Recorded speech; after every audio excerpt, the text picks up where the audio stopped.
నేర్చుకోవడం అనేది, ఎందుకంటే మామూలు మన టీచర్ బోధన కంటే కూడా ఈ infrastructure, digital computer labs, tabs ఇవన్నీ కూడా పరికరాల వల్ల ఈజీగా వాళ్ళు నేర్చుకోవడం ఒకటి, తర్వాత అటెండెన్స్ పెరగడం ఒకటి, తర్వాత ఎన్రోల్మెంట్ పెరగడం అనేది ఇది జరగడం జరిగింది.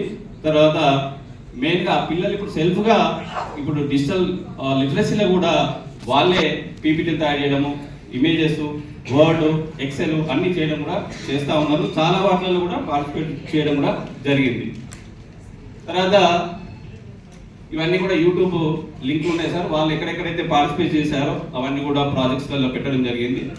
తర్వాత ఇది ఎన్రోల్మెంట్కి సంబంధించినటువంటిది. 2015లో నేను వెళ్ళినప్పుడు 143 ఉంటే గ్రాడ్యువల్గా ఈ ఎన్రోల్మెంట్ అనేది పెంచడం జరిగింది. ప్రజెంట్ 256 ఎన్రోల్మెంట్ ఉంది.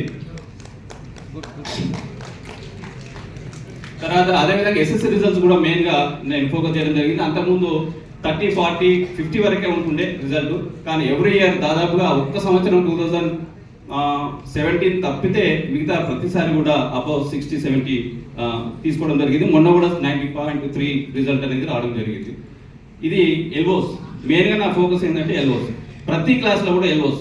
రీసెంట్గా 2024-25లో ఎల్ఓస్లలో కూడా మేము బేస్ లైన్, తర్వాత మిడ్ లైన్, ఎన్ లైన్ చూసినట్లయితే దాదాపు 90% ఎన్హాన్స్మెంట్ అనేది నాకు రావడం జరిగింది.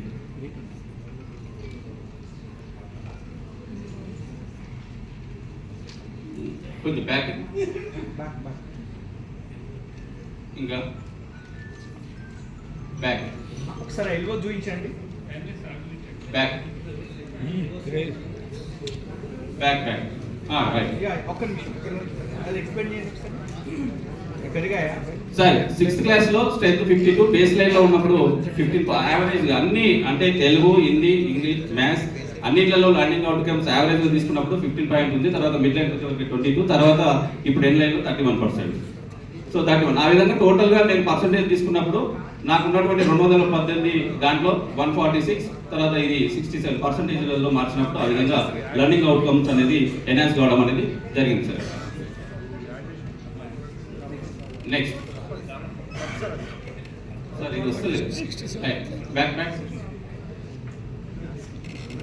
సో ఎంపవర్మెంట్ అంటే మరి డిజిటల్ ఇన్ఫ్రాస్ట్రక్చర్ చేసినప్పుడు నేను ఒకటి చేయడం ఏంటి అంటే ల్యాబ్లు ఇవన్నీ ఇచ్చినప్పుడు టీచర్లను కూడా చేయాలి కాబట్టి వాళ్ళకు కూడా టాటా ఎడ్జ్ వాళ్ళతోటి, తర్వాత కొన్ని జూమ్ క్లాసెస్ ద్వారా కూడా వాళ్ళని ఎన్హాన్స్ చేయడం టీచర్లను కూడా, ఎందుకంటే టీచర్లు అందరూ పర్ఫెక్ట్గా చెప్పగలిగితేనే పిల్లలకు వస్తుంది కాబట్టి ఇవన్నీ కూడా మేము కంటిన్యూస్గా చేస్తూ ఉన్నాం. వాళ్ళకి లాగిన్ క్రియేషన్స్ కూడా చేసి ఆ విధంగా చెప్తా ఉన్నాం. Next sir 1 minute Murali sir. Right. So ఇప్పుడు పిల్లలు వాళ్ళే స్వయంగా అంటే క్విజ్ ఆన్లైన్లో చేయడం కానీ, వీడియోస్ క్రియేట్ చేయడం కానీ, కొంతమంది పిల్లలు సెల్ఫ్గా వాళ్ళ యూట్యూబ్ ఛానల్ కూడా క్రియేట్ చేసుకోవడం కూడా జరిగింది. నెక్స్ట్ ఇవన్నీ ఇప్పటి వరకు కూడా నేను 15 నుంచి ఇప్పటి వరకు చూసుకున్నట్లయితే ఒక 1 కోటి రూపాయల పైగా ఈ ఫెసిలిటీస్ అన్ని కూడా స్కూల్లో దాదాపు 70 మంది డోనర్స్, ఒక్కరు కాకుండా వివిధ రకాలుగా డోనర్స్ అందరినీ కూడా పార్టిసిపేషన్ స్కూల్లో చేయడం జరిగింది. దానివల్ల ఇవన్నీ కూడా చేయడం జరిగింది. పిల్లలు మేజర్గా ఈ డిజిటల్ లిటరసీ ప్రోగ్రాంలో hackathon, robotics, science fairs, coding events ఇవన్నిటిలో కూడా పాల్గొనడం జరిగింది. మా యూట్యూబ్ ఛానల్ జెడ్పీహెచ్ఎస్ కాపూర్ 5351 మీరు ఇందులో వెళ్తే దాదాపు 60-70 వీడియోస్ కూడా ఉన్నాయి. ప్రతి ఈవెంట్ కూడా మీరు చూసుకోవచ్చు. సో నెక్స్ట్ ఇవి computer lab inauguration, Jayesh Ranjan గారు ఇనాగ్రేషన్కు రావడం జరిగింది. నెక్స్ట్ ఇవన్నీ class rooms digital.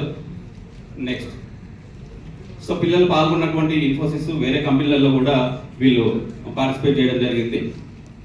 Next so ఇది రోబోటిక్స్ కానీ హ్యాకథాన్ వాళ్ళు చేసినటువంటి ప్రాజెక్ట్స్ వాళ్ళు అన్నీ కూడా ఇందులో పెట్టడం జరిగింది. నెక్స్ట్ సో ఇవన్నీ లింక్స్, వాళ్ళ ప్రాజెక్ట్స్ దాదాపు 100 రకాల ప్రాజెక్ట్స్ చేశారు. అవన్నీ కూడా ఒక దగ్గర కూడా మేమన్నీ కూడా రికార్డ్ చేయడం జరిగింది. తర్వాత ఒక కంప్యూటర్ ఎగ్జిబిషన్స్ కూడా ఎవ్రీ ఇయర్ కండక్ట్ చేస్తూ ఉంటాం. దానికి సంబంధించినటువంటి వీడియో కూడా యూట్యూబ్లో ఉంది సార్. నెక్స్ట్ ఇది కంప్యూటర్ ల్యాబ్స్ అండి, 2 ఉన్నాయి. నెక్స్ట్